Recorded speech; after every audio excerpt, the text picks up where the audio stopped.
여러분, 여러분의 힘이 가장 센 사람이 혹시 누구라고 생각하시나요? 힘이 가장 강한 사람, 세계에서 힘이 가장 센 사람, 혹시 여러분들은 누구라고 생각하시나요? 아마 여러분 생각에 여러 가지 여러 명의 좀 사람이 생각날 것 같아요.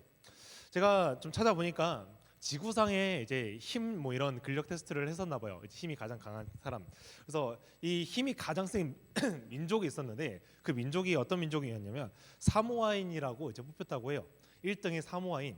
근데 그 사모아인 중에서 가장 대표되는 인물이 있는데요. 그 대표적인 인물이 누구였냐면 바로 우리가 분노의 질주를 찍었던 그 영화 배우인 드웨인 존슨이라고 합니다. 네, 한번 사진 한번 띄워주시겠어요? 네, PPT 첫 번째 사진 그냥 띄워주시면 됩니다. 네, 이분이 바로 드웨인 존슨입니다. 아마 얼굴은 한 번쯤 봤을 것 같아요. 막 빡빡이 아저씨라고 좀 알고 있을 것 같기도 하고. 제가 이분을 제 몸을 봤는데 제가 그래도 운동을 좀 해본 사람으로서 제가 핏줄이 그래도 나쁘지 않게 있었거든요. 막 팔에 오른 거는 뭐 기본이고 제가 운동을 한참 많이 했을 때는 이 가슴 라인에 있는 여기까지도 이제 핏줄이 올라오곤 했는데 이분을 보니까 이분은 그냥 가슴에 핏줄이 나 있는 거예요. 여러분들 운동해 보면 알겠지만 가슴에 핏줄이 올라온 사람들 한 번도 못 봤죠. 이 사람은 그러면 진짜 근육이 미쳤구나. 근육이 진짜 어마무시하구나라는 걸 우리가 좀 볼 수 있는 것 같아요. 제가 이 정도로 운동하기 위해서는 이 정도로 힘이 강하게 써야 진짜 보통 힘이 아니거든요. 우리가 막 이제 헬스 하는 분들은 이제 운동을 좀 하시는 분들은 알겠지만 우리의 나라의 또 대표적인 근육하면 또 누굽니까? 김종국이라는 사람이 있었잖아요.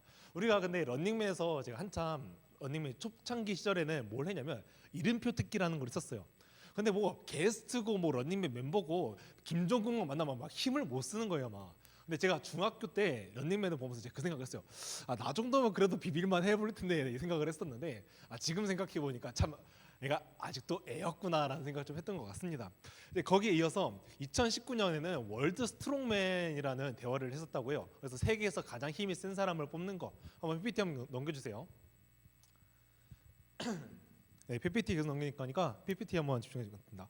네, 이 사람인데 자 1위라는 사람이 누구냐면 마틴 리시스라는 사람이라고 합니다.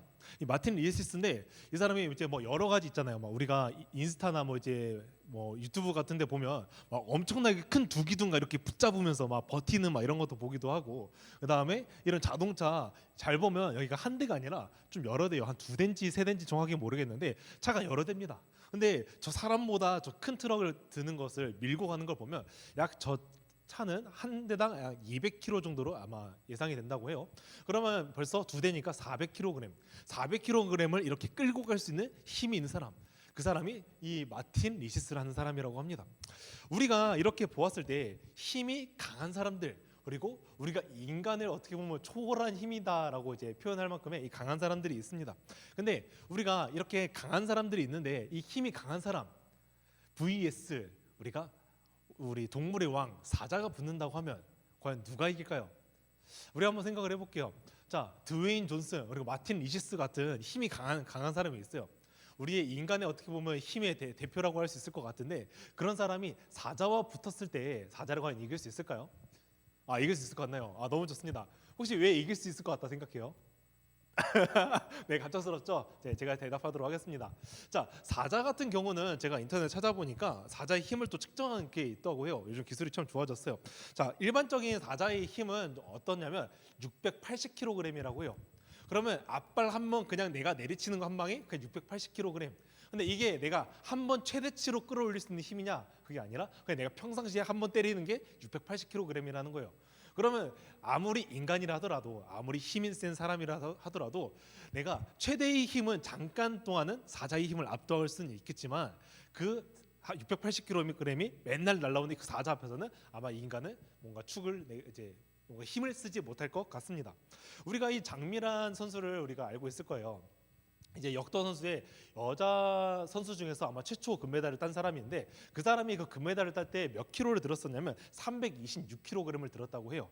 그리고 우리가 언더아머 입는 사람들을 봅니다, 많이. 근데 그 언더아머를 입을 자격이 몇 킬로그램이라 얘기를 하면 500kg이라고 해요. 근데 그거는 세 개의 무게를 통합하여서 500kg을 넘는 사람이라고 얘기를 합니다. 그러면 우리가 보편적으로 생각을 했을 때는 아무리 강한 사람이라고 하더라도 아무리 힘이 센 사람이라 하더라도 사자를 이기는 거는 참 불가능한 일일 것 같아요. 그런데 현실에서 사자를 이긴 사람이 등장하게 됩니다. 그 사람이 바로 누구냐면 바로 이 삼손이라는 사람입니다. 우리가 성경 인물이 아마 뭐 허구라고 믿는 사람도 있고 뭐 소설이라 생각할 수도 있고 뭐 역사라 생각할 수도 있는 사람도 있는데, 실제로 이 삼손이라는 인물은 이 사자를 이긴 전적이 있어요. 사자를 어떻게 했냐면, 사자가 갑자기 덤벼드니까 그냥 입을 확 찢어 버렸다고 해요. 그 정도로 강한 힘을 가지고 있던 게 바로 이 삼손이다. 한번 더 넘겨주세요. 네, 오늘은 삼손에 대해서 한번 얘기해 보고자 합니다. 좀 근육이 좀 멋있죠? 자, 우리가 이 삼손이라는 인물을 한번 딱 생각을 해봤을 때 가장 먼저 떠오르는 게 뭐냐면 힘이 강한 사람. 그것도 얼마나 강하냐면 무지막지하게 강한 사람이라고 우리가 흔히 알고 있습니다. 우리가 저번 주에는 무슨 얘기를 했었냐면 다른 세대에 대해서 얘기를 했었어요. 이때까지 모세에 이어서 여호수아라는 이 지도자가 이제 지도자를 받게 되었고, 여호수아가 이제 죽고 난 이후에 지도자가 세워지지 않았는데, 그 지도자가 세워지지 않고 여호수아 세대가 다 죽고 난 이후에 세워진 세대가 바로 누구였냐면 다른 세대였다는 것이죠. 그리고 이 다른 세대가 등장하면서 이스라엘은 이제 이스라엘 이끌 지도자가 없었는데, 이 지도자가 없어지면서 백성들은 타락하게 되었고, 그다음에 우상을 섬기고, 그다음에 이방인들과 결혼도 하면서 정체성도 신앙도 이제 다 혼합이 되면서 이 혼돈이 찾아온 시대가 바로 이 사사기의 시대적 배경이라고 할 수 있을 것 같아요. 그래서 이런 백성들을 하나님께서는 이 불쌍한 백성들, 타락하고 하나님을 잃어버린 이 불쌍한 백성들을 향해서 하나님께서 사사를 보내준 거에 바로 이 사사기라고 할 수 있을 것 같아요. 그러면 사사를 보내서 이 백성들을 구원에 이르게 할 수 있게 도와주는 게 바로 이 사사시대의 총 스토리인데, 총 사사는 12명의 사사가 있었어요. 그리고 이 12명의 사사 중에서 이 삼손은 마지막 사사에 이제 포함이 되고 있는데요. 이 사사가 등장할 때마다 똑같은 레파토리로 항상 시작이 돼요. 그게 뭐였냐면, 자, 사사가 등장합니다. 근데 백성들이 이미 너무 타락해 있더라. 그래서 사사가 왔고, 그리고 이 사사가 와서 하나님께서 이들을 징계를 해요.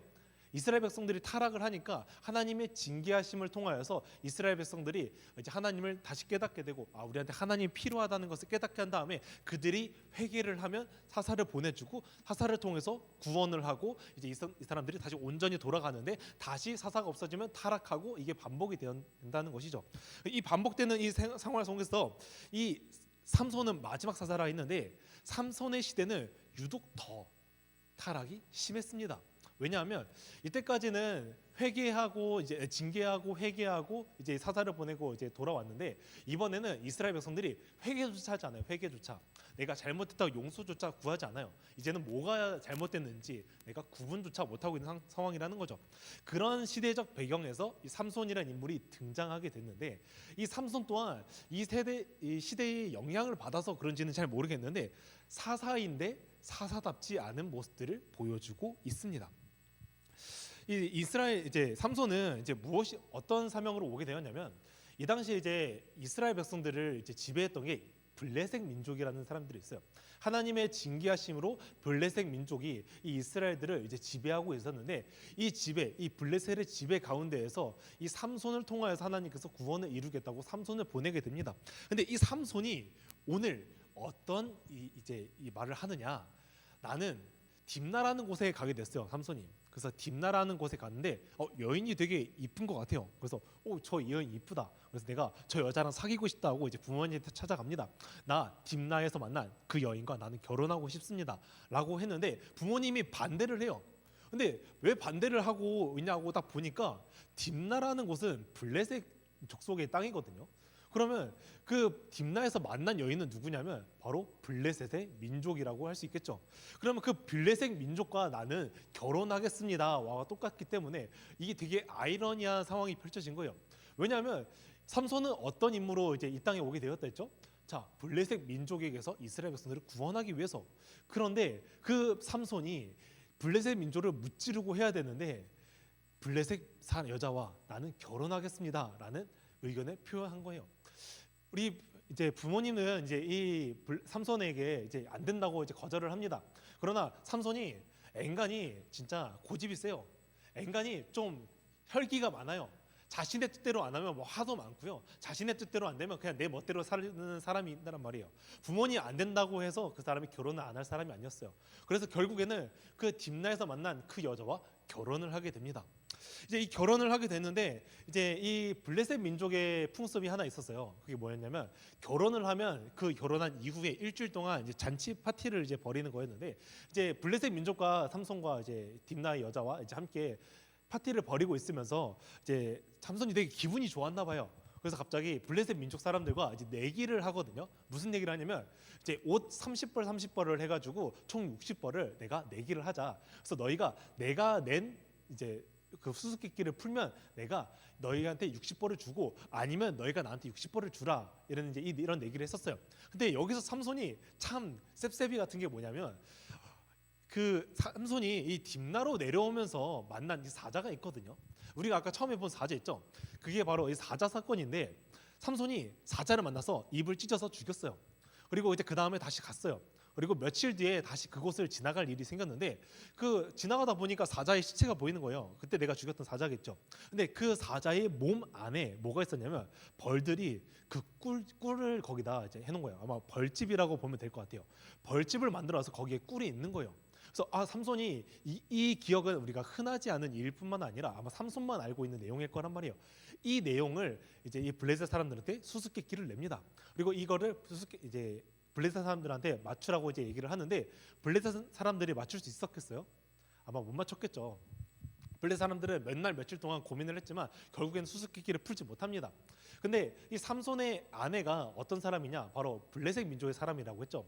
블레셋 민족 사람들이 찾아와가지고 이 아내를 이제 협박하기 시작해요. 너 삼손한테 가서 정답 좀 알아와.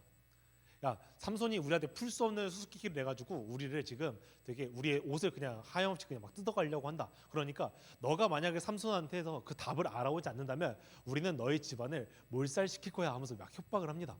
이 협박을 하니까 이제 아내 입장에서 어떻게 해요? 뭐 힘이 없는데 삼손 어떻게 나 답 좀 알려주면 안 돼요? 하면서 이제 얘기를 합니다. 근데 이때 이 여자가 정말 전략을 되게 잘 짠 것 같아요. 무슨 전략을 짜냐면 갑자기 울어요. 우리가 남자들 이제 연애해 보시는 분들은 한 번씩 알 수도 있는데 여자가 갑자기 뭐라 얘기를 한데 안 된다고 거절을 해요. 근데 갑자기 울어요. 우리가 이거를 보고 뭐라고 얘기를 하냐면 선즙필승이라고 얘기를 합니다.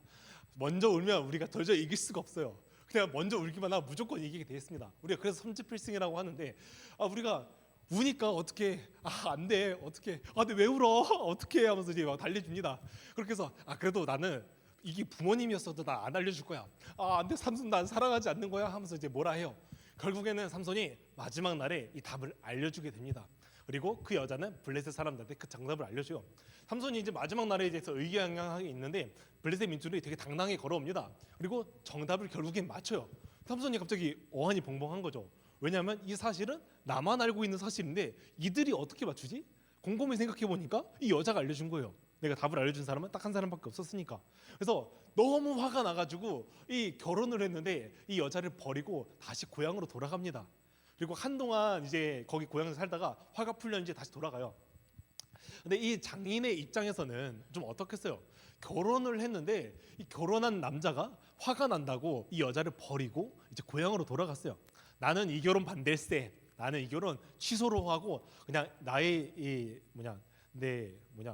뭐라 했죠? 그 갑자기 기억 안 나는데 내 딸을 다른 사람과 결혼시키겠다 하면서 삼손이 없는 사이에 다른 남자와 결혼을 시킵니다. 그래서 삼손이 이제 돌아왔어요. 화가 풀려가지고 자 내가 미안해. 내가 잘못했어. 내가 화가 너무 나서 그래서 왔는데 장인어른이 난 이미 너의 결혼을 취소했다. 그리고 다른 남자와 결혼을 시켰다고 얘기를 합니다. 삼손이 너무 화가 납니다. 아니 어떻게 이럴 수 있지? 장인어른이면 다야 하면서 막 엄청 화가 나요. 그러면서 나중에 선전포고를 하면서 내가 나중에 무슨 일을 벌일지도 모릅니다. 근데 이 모든 것은 당신의 탓입니다 하고 경고를 하고 이제 집에 떠나요. 그래서 삼손이 무엇을 하냐? 바로 PPT 한번 넘겨주세요. 네, 여우가 보이죠? 여우를 300마리를 잡아요. 그 다음 300마리를 잡은 다음에 이 두 마리를 한 쌍으로 이루어가지고 이 여우의 꼬리에 횃불을 답니다. 그다음에 이 150쌍이 되겠죠. 그럼 150쌍을 이제 나중에 널리 블레셋 땅에 이제 보냅니다. 그러면 이게 어떻게 되겠어요? 막 여우는 불이 나가지고 막 어디 여기 사방팔방을 돌아다니게 되겠죠. 그러면서 이 블레셋에 뭐 밭이고 곡식이고 뭐 포도고 다 타게 됩니다. 이제 블레셋 사람들이 너무 화가 하는 거예요. 아니 이 대체 누구야? 이런 불을 지른 사람이 누구야? 하면서 범인을 찾는데 알고 보니까 삼손인 거예요. 그리고 삼손과 결혼한 그 딥나의 여자의 그 집안이 있잖아요. 이 여인들이 이제 집안이 몰살당하게 됩니다. 그리고 삼손을 찾아갑니다. 삼손을 찾아가가지고 이제 삼손을 붙잡아요. 그리고 너가 그랬지 하면서 이 삼손을 이제 징벌을 하려고 하는데 한번 넘겨주세요. 네, 근처에 있었던 그 나귀뼈를 이제 잡아가지고 아마 나귀떡의 턱뼈라고 해요. 턱뼈를 잡아가지고 블레셋 사람을 그 자리에서 1000명을 죽이게 됩니다. 우리가 생각을 해봤을 때 1대1000 이길 수 있나요? 못 이겨요. 근데 삼손이라면 가능했나 봐요. 삼손이랑 가능해죠. 나귀뼈 그냥 하나 가지고 가가지고 블레셋 사람들 1000명을 막 다 때려 죽였어요. 그래서 이 다 때려 죽이고 이제 또 한번 넘겨주세요. 시간이 흘러서 이제 사람들이 화가 났는데 나중에 삼손이 무슨 낯짝인지 모르겠는데 또 블레셋 땅으로 또 들어가요. 그래서 이 블레셋 땅으로 들어갔을 때 사람들이 생각합니다. 우리가 때를 박아주고 삼손을 죽이자. 그래서 성문을 굳게 잠굽니다. 근데 삼손이 돌아가려고 하니까 문이 닫혀 있는 거예요. 감히 왜 문이 닫혀 있지? 어쭈 이것 봐라 하면서 그냥 문을 뜯어냅니다. 문을 뜯어내가지고 저 산 꼭대기에다가 저 문을 갖다 놔요. 이런 것을 봤을 때 우리가 알 수 있는 거는 일단은 삼손은 힘이 미친 듯이 셌다. 그리고 두 번째는 성격이 좀 매우 더러웠다. 우리의 세상적인 언어로 좀 표현하면 매우 지랄 맞았다라고 표현할 수 있을 것 같아요. 화도 되게 많았었다 이런 게 표현할 수 있을 것 같습니다.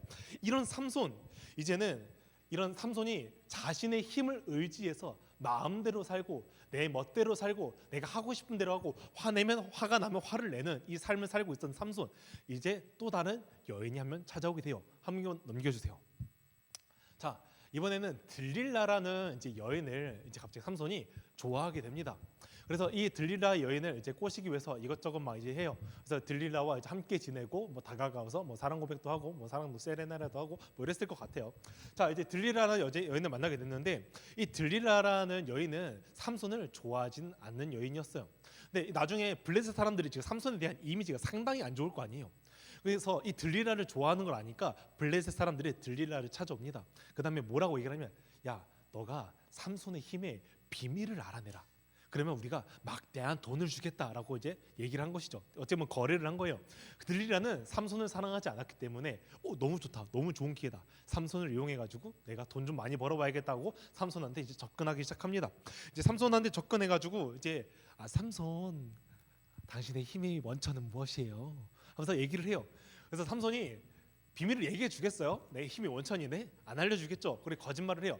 나한테 그 밧줄을 가지고 7밧줄을 가지고 나를 묶으면 나는 힘을 쓰지 못해요. 자, 들릴라 바로 달려갑니다. 달려서 꼬지른 걸 가지고 와서 밧줄을 묶어요. 근데 삼손이 이제 밧줄을 묶었는데 어떻게 하겠어요? 뭐 힘이 원천이 그게 아니었잖아요. 그냥 뜯어내버립니다. 들릴라가 화가 나요. 삼손 어떻게 나한테 이럴 수 있어요? 진짜 힘의 비밀이 뭔지 알려주세요. 한 번 더 얘기를 해요. 삼손이 한 번 더 알려줘요. 그게 뭐였냐면 새 밧줄을 가지고 와서 7개를 가지고 와서 나를 묶어라. 한 번도 쓰지 않았던 새 밧줄을 가지고 와서 또 새 밧줄 가지고 묶어요. 근데 제가 알기로는 조사를 해보니까 새 밧줄을 만들기가 진짜 힘들대요. 그 당시에 밧줄을 만드는 게 너무 있는데 또 새 것을 가지고 오라 하니까 그것을 힘든 과정을 거쳐서 겨우 7개를 만들어 놨어요. 그래서 삼손을 묶습니다. 묶고 나서 이제 딱 삼손이 갑자기 힘을 주니까 그게 또 다 끊어요. 툭툭 하면서 다 끊어져요. 들릴라 입장에서 또 화가 나요. 또 한 번에 또 사건이 있었는데 시간 관계상 제가 스킵을 할게요. 자, 3번 동안 들릴라를 속입니다. 이제 들릴라가 화나기 시작하겠죠. 이제 이 들릴라가 화가 나가지고 뭐라고 하겠냐? 들릴라는 울지는 않는데 삼손 어찌하여 나를 사랑하지 않는 거예요. 그래서 사랑한다면 어떻게 이럴 수 있어요? 당신이 사랑하면 나한테 알려줘야 된다는 거 아니에요? 하면서 사랑을 이용하면서 되게 삼손을 되게 힘들게 만듭니다. 우리 삼손 또 이미 이 딥나의 여인한테 또 대여받았던 것처럼 결국에는 못 이겨서 진짜 힘의 비밀을 알려줍니다. 그게 뭐였냐면 나는 이 나시린이기 때문에 머리를 자르면 안 돼. 그래서 머리를 자르면 나는 힘이 없어질 거야라고 알려주게 됩니다. 그래서 삼손은 들릴라가 머리를 자르게 되고 삼손은 나중에 힘을 잃게 됩니다. 힘을 잃게 되고 이제 블레셋 사람들이 이제 힘을 쓰지 못하는 삼손을 자기 마음대로 할 수 있잖아요. 한번 넘겨주세요. 어떻게 되냐면 한번 넘겨주세요. 자, 큰 맷돌을 갈게 되는 형벌에 취해되게 됩니다. 지금 엄청 커 보이죠? 저 맷돌을 계속 갈아야 되는 거예요. 그리고 한 가지 더, 오른쪽에 보면 저 눈을 한번 봐올래요? 눈을 보면 눈이 약간 흰자예요. 흰자 없어. 눈이 뽑혔습니다. 눈이 뽑히고 큰 맷돌을 갈아야 되는 이 지경에까지 이르게 되었어요. 블레셋 사람들이 지금까지의 받은 원수 그리고 지금까지 받은 수모를 지금 이걸로 갖고 있는 것이죠. 한 번 더 넘겨주세요. 이제는 이들이 화가 났습니다. 우리가 드디어 이 삼손이 힘을 못 쓰는구나. 우리가 섬기는 우리의 신이 삼손을 우리에게 넘겨주었다면서 되게 잔치를 합니다. 환호를 해요. 그래서 이 다곤 신전이라는 곳 안에서 이제 그들이 파티하고 행사를 즐깁니다. 그리고 삼손은 뭐 재롱을 떨게 하면서 이제 막 되게 수치스럽잖아요. 수치심을 이제 막 주는 행동들도 합니다. 이 당시에 이 블레셋 사람들이 어느 정도 있었냐면 이 지금 여기는 보이진 않지만 이 지붕 같은 게 하나 있어요. 지붕 위에 3,000명 정도가 있었다고 해요. 그러면 그 지붕에만 3,000명이 있었지 그 아래에는 몇 명이 있었냐? 뭐 정확하게는 모르겠지만 그 3,000명 이상의 10,000명이 될 수도 있고 엄청나게 많은 사람들이 있었겠죠. 그리고 그 당시에는 고위 간부들도 많이 왔었다고 해요. 드디어 골칫거리인 삼손이 우리에게 넘어져 왔다. 삼손이 이제 지금까지 힘을 잃고 이제는 아무것도 할 수 없는 상태가 되었습니다. 근데 삼손이 이때 딱 한마디를 하기 시작해요. 주님, 나에게 이번만 나에게 힘을 주시옵소서 하면서 삼손에게 힘이 들어오기 시작하고 이 다곤 신전을 지탱하고 있는 가장 큰 기둥을 무너뜨리고 이 신전은 무너지게 되어서 여기에 있었던 모든 블레셋 사람과 삼손 또한 같이 죽게 되는 사건이 오늘 삼손의 전체적인 내용의 스토리라고 할 수 있을 것 같습니다. 우리가 이것을 보면서 어떤 생각이 드나요, 여러분들은? 삼손이라는 사람에 대해서 어떻게 생각이 드는 것 같아요? 되게 다혈질적이고 제멋대로고 거룩하지도 않고 사사답지도 않고 믿는 사람 같지도 않는 이 삼손. 삼손이 지금까지의 이 내용을 들어봤을 때 하나님을 의지하는 내용이 있었나요? 없었습니다. 삼손은 이 최후를 보면 참 참담한 모습이죠. 근데 우리가 여기에서 집중해야 되는 것은 지금 삼손이 아닙니다. 뭐냐면 삼손은 지금까지 마음대로 살았어요.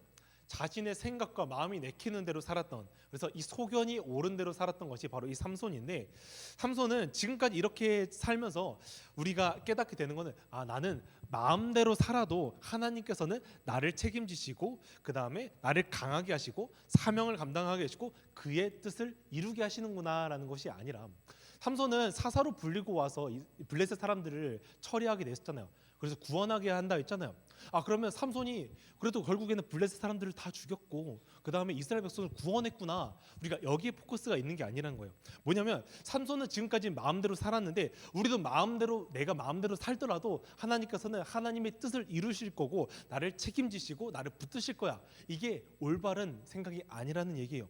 뭐냐면 세상은 지금까지 자신의 마음과 자신의 생각과 자신의 소견이 옳은 대로 살아가지만, 우리가 이 세상을 바라볼 때 미쳐 돌아가는 것 같지만 이 시대 속에서도 하나님께서 선택하신 그 백성들을 위해서 오늘도 일하고 계신다는 거예요.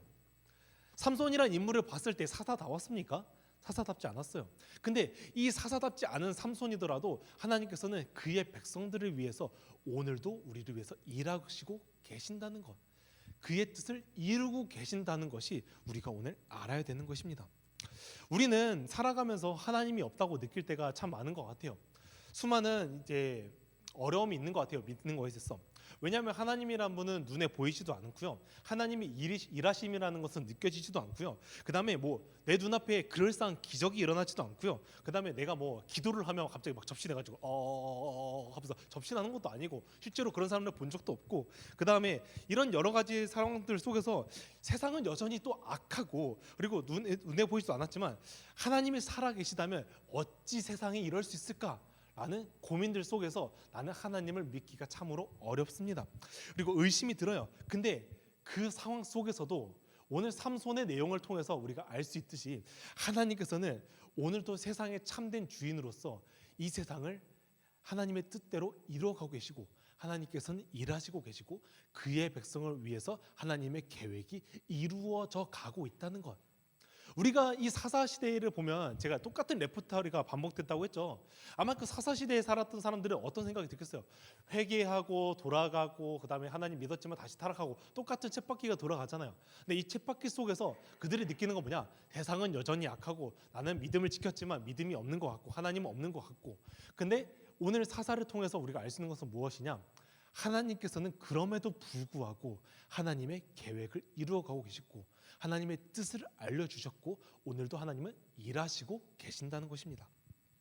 그리고 한 가지 더, 삼손이 힘이 되게 강했잖아요. 힘이 강했습니다. 근데 힘을 왜 잃었을까요? 힘을 왜 잃게 되었을까요? 삼손은 처음부터 그 나시린이라는 사람으로 이제 태어나게 됐어요. 그 나시린이라는 건 무엇이냐면 그 거룩한 사람, 구별된 사람이라고 얘기할 수 있을 것 같아요.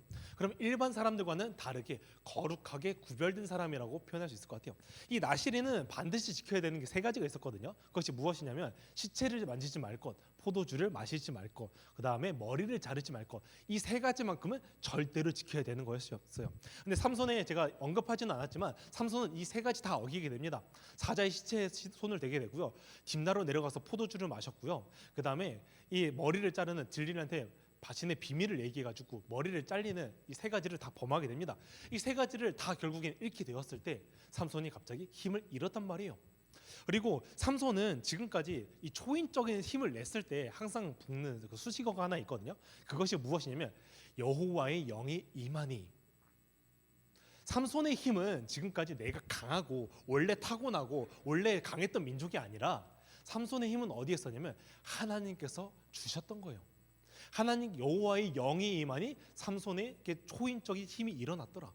그러면 이때까지 이 초인적인 힘을 일어나는 그 힘, 여호와의 영이 임하는 것. 근데 여호와의 영이 임한다는 것은 하나님을 믿는 사람, 거룩하게 구별된 사람, 하나님을 의지하는 사람일 텐데 이 의지하는 것 하나도 없이 모든 것이 깨져 버릴 때 더 이상 여호와의 영이 삼손을 떠났더라. 그때부터 삼손이 힘을 쓰지 못했거든요. 그러면 우리가 이것을 통해서 우리가 알게 되는 것은 무엇이냐면 삼손은 지금까지 이 스토리를 봤을 때 눈에 보이는 대로 살았고 소견이 옳은 대로 살았습니다. 그런데 이 삼손이 나중에 힘을 잃고 나서 눈이 뽑히고 나서 눈이 보이지 않게 되었을 때 깨닫게 된 것이 무엇이냐면 여호와 하나님께서 나에게 힘을 주시옵소서. 하나님 이번만 나를 붙드사 나에게 힘을 주시옵소서. 그때 삼손이 깨닫게 된 거예요. 나의 힘의 원천은 머리카락에 있던 것이 아니라 원래 강했던 게 아니라 하나님께서 나를 붙드실 때만 내가 강했던 거구나. 그러니 하나님 내가 제발 이번만 나를 강하게 하면서 그때 마지막 최후를 맞이했을 때 그 두 둥을 밀 수 있었던 초인적인 힘이 나올 수 있었던 것입니다. 우리는 세상을 살아가면서 눈에 보이는 대로 살아가면 우리는 아무것도 할 수 없습니다. 하나님이 세상에 하나님께서 살아 계시다는데 어떻게 세상에 이 모양 이 꼴이지 하면서 하나님을 믿지 못하는 나의 눈으로 바라보면서 믿지 못할 수도 있겠지만 우리는 하나님을 의지해야 된다고 많이 배웠어요. 근데 우리가 하나님을 의지할 때 하나님께서 나를 이번만 붙들 때 우리가 그제서야 진짜 볼 수 있어요. 무슨 눈으로 볼 수 있냐? 하나님의 눈으로 진짜 볼 수 있어요. 우리가 이 세상을 나의 눈으로 바라보면서 살면 이 세상은 답이 없어요. 그리고 이 세상은 우리의 소망도 없고 희망도 없는 삶이란 말이에요. 근데 이 상황 속에서 내가 하나님을 의지함으로 하나님의 눈으로 바라보았을 때 우리가 뭐가 보이냐? 하나님의 일하심이 보이고 하나님의 뜻이 보이고 하나님께서 오늘도 나를 향한 사랑이 보이기 시작한다는 거예요. 그러니 우리가 오늘날 해야 되는 것은 나의 눈으로 이 세상을 바라보면서 세상을 살아가는 것이 아니라 하나님을 의지함으로 하나님의 눈으로 세상을 바라보며 하나님께서 오늘도 일하고 계시는구나. 그러니 내가 하나님을 의지하고 그 하나님의 의지한 힘으로 오늘도 살아갈 수 있는 힘이 생긴다는 것입니다. 여러분들은 오늘날 어떤 힘을 가지고 살아가고 계십니까? 나의 힘을, 내 원래 강했던 나의 힘을 위해서? 아니면 내 소견이 옳은 대로, 내 생각이 옳은 대로 살아가고 있습니까? 아니면 세상이 맞다고 생각한 그 방식대로 살아가고 있습니까? 근데 오늘날 이 성경에서 말하는 것은 무엇이냐? 그것이 아니다. 하나님의 눈으로 봐야지 너희가 진정으로 깨달을 수 있고 하나님의 눈으로 생각하고 살아가야지 너희가 진정한 그 소망된 삶을 살 수 있다고 오늘날 얘기하는 것입니다. 그러니 여러분이 오늘날 전적으로 하나님을 의지하면서 사는 시간이 되기를 소망합니다. 네, 찬양팀 나와서 찬양팀 해주시면 감사하겠습니다. 우리 찬양의 가사를 같이 묵상하면서 오늘 우리의 진짜 힘의 원천은 무엇이었는지 우리가 진정으로 하나님을 의지해야 되는 이유가 무엇인지 알아가는 시간이 되었으면 좋겠습니다.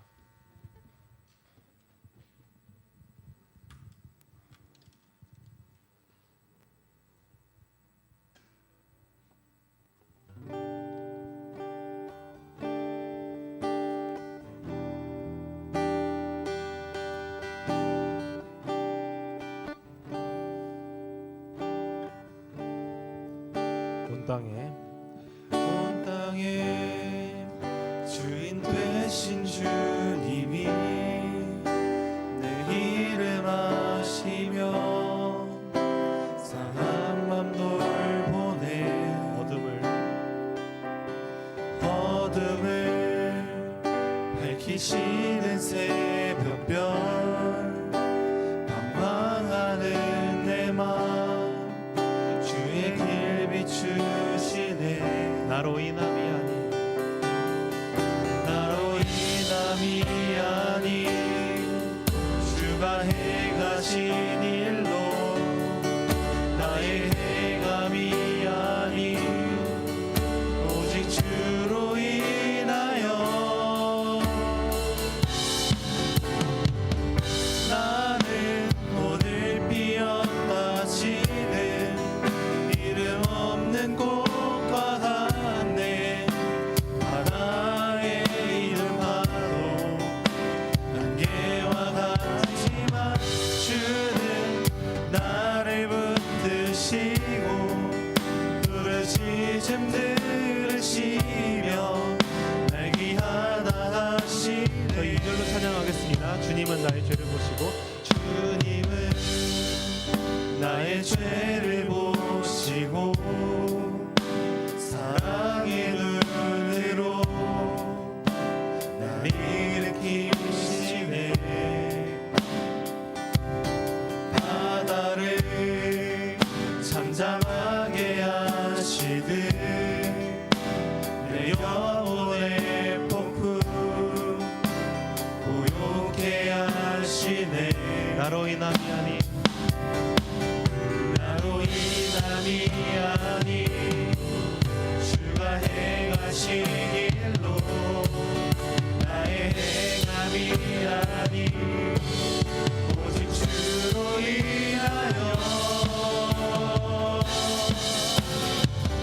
나는 오늘 피었다 지는 이름 없는 꽃과 같네 바람에 이는 파도 안개와 같지만 주는 나를 붙드시고 부르짖음 들으시며 날 귀하다 하시네 저희 오늘 같이 기도하면 좋겠는 것은 우리는 지금까지 나의 눈과 생각이 오는 대로 살고 있었습니다.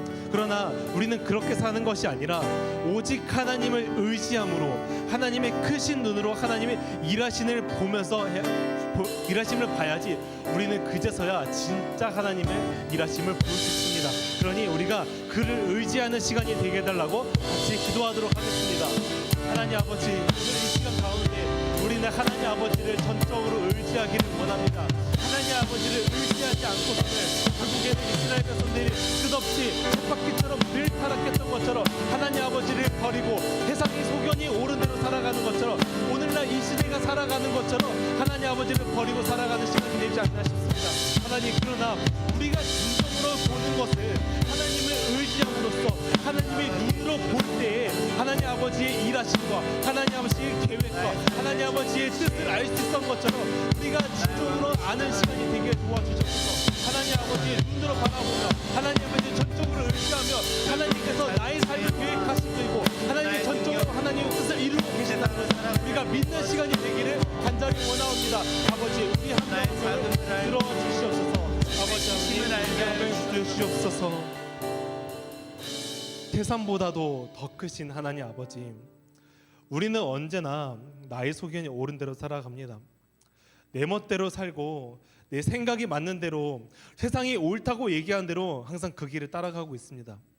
그러나 지금까지 많은 사사를 통해서 보여졌듯이 그 길은 전부 패망의 길임을 알기를 원합니다.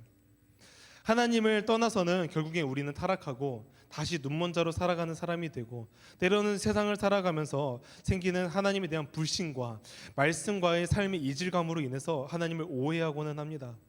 그러나 하나님은 언제나 그의 백성들을 위해서 오늘도 일하시고 계시고 하나님의 뜻을 이루고 계십니다. 주님, 우리가 하나님을 의지함으로 하나님의 일하심과 그 크신 뜻을 깨닫는 시간이 되게 하여 주시옵소서. 하나님을 전적으로 의지하는 시간이 되게 하여 주시옵소서. 이 모든 것 살아계신 예수 그리스도 이름으로 기도합니다. 아멘.